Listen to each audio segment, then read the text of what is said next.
Hello mga momshi! Pagkagising ko nga pala ay naisip ko agad ayusin itong bakanteng kwarto namin dito sa bahay at since nung dumating nga yung bagong sofa namin, dito ko na pinalaga yung lumang sofa dahil wala na itong mapaglalagyan sa baba. Punong-puno nga ng gamit itong kwarto na to kasi dito namin nilalagay pansamantala yung mga nakatambak lang na gamit tulad ng mga laruan ng mga bata, mga pinaglumaan nilang mga damit at yung ibang mga sapatos namin. Sobrang dami talaga ng mga gamit dyan dahil halos 1 year pa lang nung lumipat kami dito sa bahay kaya madami pa talaga yung mga gamit na hindi na o-organize. Pero yung iba nga, pinagtatapon ko na, lalo na yung hindi na talaga nagagamit. So, ang bala ko nga dito ay i-organize muna ito at ayusin yung pagkakalagay ng sofa. Ang problema kasi, medyo mali yung pwesto ng sofa at nakaharang siya sa organizer. Tapos, halos sagad na rin siya sa pinto, kaya ang hirap niyang buksan. So, tinry kong ilipat-lipat, kaso maliit lang talaga itong kwarto at hindi umubra yung una kong plano. Kaya, ayan, nilipat ko ulit. Ang plano kasi talaga namin dito ay gagawin itong gaming room or movie room, kaya saktong-sakto talaga yung sofa dito, kaya ayoko na talagang tanggalin yung sofa kahit sobrang sikip na. Nung natapos ko na nga, ay bala ko na nga sanang palitan yung cover ng sofa, pero naalala ko, nakakapalit ko nga lang pala nito, kaya baka next week ko na nga lang ito palitan. Naglinis na nga lang din ako pagkatapos, at least ngayon ay mas okay na yung ayos nito, mas maluwag na siyang tignan at madali nang buksan yung pinto. Fast forward nga mga momshi, kinabukasan ay tinitignan ko nga itong blueprint ng bahay namin dahil ngayong araw na mapapasimulan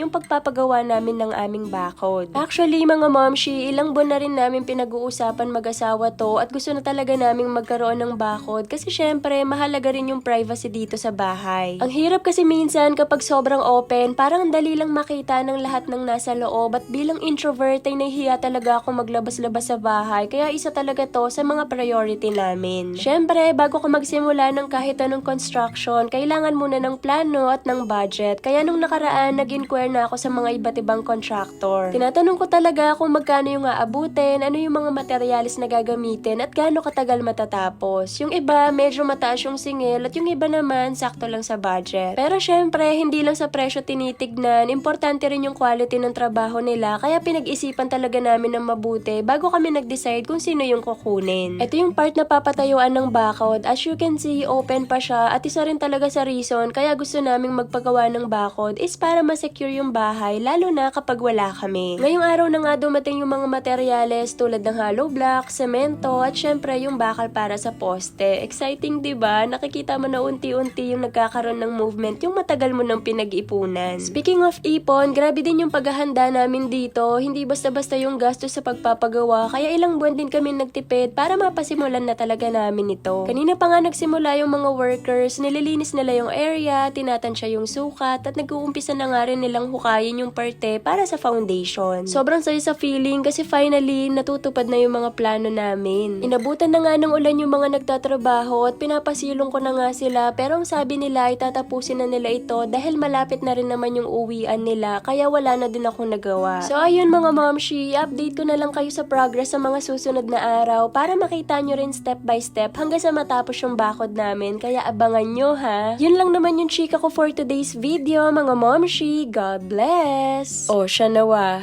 babush.